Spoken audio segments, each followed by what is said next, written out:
আমি দেশের বাইরে যাব না, দেশের বাইরে আমার কোনো কিছু নেই, দেশই আমার ঠিকানা। এই দেশের মাটি ও মানুষই আমার সব কিছু, কাজে আমি দেশের বাইরে যাব না।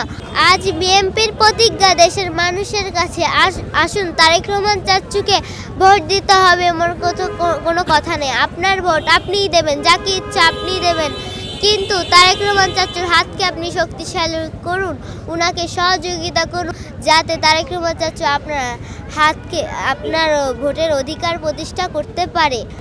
এটা আমি টিভি দেখছিলাম, টিভি থেকে আসছিল দেশনেত্রী বেগম খালেদা জিয়া মৃত্যুবরণ করছেন, তাই আমি প্রথমে বিশ্বাস করছিলাম না, এটা মনে হয় মিথ্যা নিউজ। প্রথমে পরে আবার দেখে গেল সত্য নিউজ।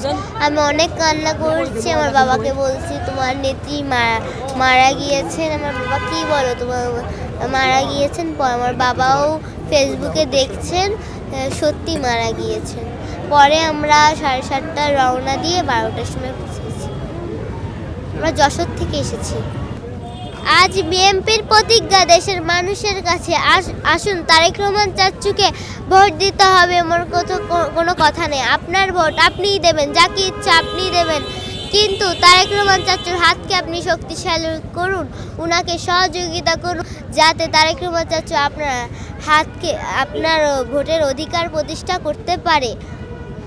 আমাদের লক্ষ্য, আমাদের স্লোগান, আমাদের উদ্দেশ্য আমাদের ভোটের অধিকার প্রতিষ্ঠা করা।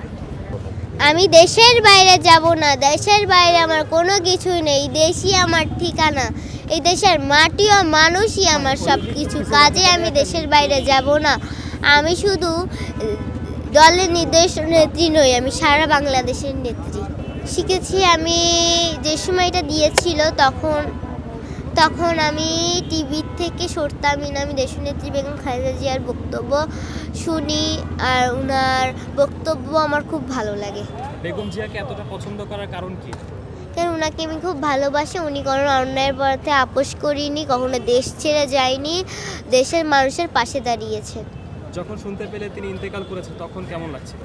অনেক কষ্ট লাগছিল। আমরা যশোর থেকে এসেছি, যে সময় আমি দেখছি তখন আমার অনেক খারাপ লাগছিল, আমি অনেক কান্নাও করছি। যশোর জেলা যুবদলের প্রচার সম্পাদক। আমি দেশের বাইরে যাব না, দেশের বাইরে আমার কোনো কিছুই নেই, দেশই আমার ঠিকানা। এই দেশের মাটি ও মানুষই আমার সব কিছু, আমি দেশের বাইরে যাব না। আমি শুধু দলের নির্দিষ্ট নেত্রী নই, আমি সারা বাংলাদেশের নেত্রী।